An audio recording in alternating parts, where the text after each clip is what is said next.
Hey everybody, this is Shane Mata. I'm recording a video for National Podcast Post Month. I think this is episode number 5. And this episode is, I hate to be the guy who throws cold water on everybody. But last night there was an AMA with Kris Marszalek of Crypto.com on, I think he had it in multiple platforms. I watched it on Oscar Ramos's channel, but it was also playing on X, and so you could watch that as it was going. So typically when there's good news coming out about Crypto.com, particularly recently, they have announced that they're going to be doing brokerage at Crypto.com, so you'll be able to transfer in your stocks and do trading on their platform, and banking and some other things. And so they're basically expanding their operation with the intent of you using that one platform to do all of your financial whatever. So, and I think it has merit because right now, for example, I'm using Robinhood to do my trading, and with Robinhood I'm able to get margin. I'm able to borrow against some of my stocks and then use that to leverage to buy other assets, other equity. And that also includes the ability to buy Bitcoin and Ethereum or other cryptos that are available on excuse me, on Robinhood. So the advantage, I mean, unfortunately you can't use cryptos on Robinhood as collateral for more margin. So you're basically limited to whatever your stocks are to qualify for margin to buy cryptos. But I mean, that's still not bad. It actually turns out to be pretty good because it prevents you from over leveraging on crypto. And I can tell you about over leveraging. If you're not careful, you can get liquidated, and then you lose a lot of money. So the market can turn really quickly, and before you know it, you're trying to cash out to satisfy margin, and you end up with half or even less than half of where you were. So I've been burned before, and margin is not something that you want to play around with too lately. So anyways, going back to Crypto.com, they announced that and some other stuff. They recently launched the CRO, the ZK zero knowledge. The ZK EVM chain, which is basically another version of the CRO coin, but this one runs as a ZK rollup type of chain on Ethereum. So now you have the chain on Ethereum, you have it on its own chain that is also Cosmos compatible, and then there is the CRO. What's the other one? I forget what designation of it, but it's another side chain of the CRO. It's a layer 2 or layer 1. It gets confusing.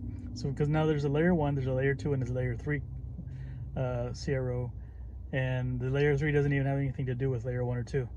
It doesn't even touch because you still have to bridge through another service.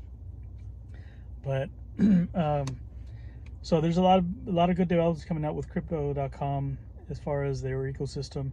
But I keep seeing people watch YouTube videos, or actually posting YouTube videos. Oh, this means Curl's going to go to $1, and it's very positive and this and that. And so we have gone over before how crypto or the CRO coin depends largely on the movement, on the volatility of Bitcoin. Bitcoin goes up, all the other coins go up with it. If Bitcoin goes down, all the other coins go down with it. And so the thing is that we're seeing the same thing happen. Well, we're not seeing it be one-to-one. It doesn't stick. So this only happens when there's volatility. If crypto or Bitcoin doesn't have a lot of volatility, you're not seeing the other coins stay at the price that they would have jumped to with the volatility. So for example, last time we had our bull run, we saw that Bitcoin hit $75,000, and all the other coins were at their all-time highs. And then when I think CRO was at, I think, 80 some cents or 90 some, it was really close to $1. Okay, so Bitcoin's back near its all-time high, but the Crow coin has been at 8 cents until recently it jumped up to 10 cents, right? There's still a lot of runway to go from 10 cents all the way up to $1 or past $1. And even though Crypto.com has been getting more and more customers, they've been really good at marketing and bringing in new customers, that has not translated into people adopting the Crow coin. And so you say, well, why would that matter? Well, because the big bet was that people who would join Crypto.com would use the debit card to do their purchases and all of that, right? So I do have a card. Let me see. I do have the debit card. It's right here. The what is it called? The Crypto.com Indigo card. I've had it for years. It's a bit beat up. I still have until another, I think, one more year before it expires and I can get a new one. Yeah, till next year. And to get the card, initially I had to stake, I think it was $400, or I forget what it was at the time. And then they changed it. Oh, you had to stake a certain number of coins, and then it switched to a certain dollar amount of coins. Right now I'm staked, and I think the amount was $300. They've bumped that up to $500. So I think I'll probably restake it just for the new reward system that they have. But the point being that they were relying on the fact that the card would be popular, and that people would then use that to stake to get more rewards. So that way you can get paid cashback with more tokens, with more coins, and that just hasn't translated. People are not really using if they have the card, they're using the free card. They're not using the one that has the stake, and they're not leaving their rewards, or they're not staking their rewards long term. And so the idea was that people would lock up their coins, and then it would reduce the amount of coins out there, because there's billions of coins, and therefore raise the price. Well, you know, if it were to work out that everybody who joined Crypto.com were to stake their coins for the card, then yes, I think we would all end up with well, at the time that I did the calculations, it was like 3,000 coins per person or something like that. And so even with that, based on the number of customers that Crypto.com has, it's not really translating into what, you know, into upward pressure for the price on the Crow coin. So I don't know what to tell you. I mean, it's not as popular as the community hopes. There's a lot of diehard community out there that, you know, they jump up and down every time there's news about the Crow coin. And like, I like the Crow coin, and I have it, and I stake it, and I have it some staked in the validator, and you know, I'm all with it, but I don't see myself getting too excited about the price getting up there. You know, maybe this time around, this bull cycle, we'll see Crow reach $1, maybe $1.20 at the most. I don't know, but I don't see it staying up past the bull market. It'll come back down. People are fickle, and they'll sell, and they're just, I think what's going to end up driving up the price is FOMO. But then once the FOMO runs out, people will sell, and then we'll be back where we started. We'll, you know, maybe if we're lucky, we'll have 10 cent at a low 10 cent Chronos. But I guess that's the good thing, right? Is that if you know these cycles, if you're prepared, then you've staked enough or purchased enough when the down market, that when the bull cycle does come around, you know, you can make a nice profit. Uh, I I like Crypto.com. I like the product. I like the service. The only downside, and the reason I don't use Crypto.com, and I probably wouldn't switch off of Robinhood, is because they are not very good at providing you uh, with documents for your taxes. So like you have to download your transactions and then upload those into another third service to be able to prepare your taxes. And even then it's not clean. It's like there's errors, and then I don't remember what transactions I made or what I was doing at the time. So I can't really fix them. And so it just ends up in a weird situation. So, and then a lot of them don't even have the format that Crypto.com uses to do when they do their reports. So then you have to go in somewhere or convert them, or figure out how to make it work on the tax preparation software website, whatever, to make it work. And so it's a real hassle to do taxes with Crypto.com. And then, you know, I wish they would just make it easy where they have spit out a form.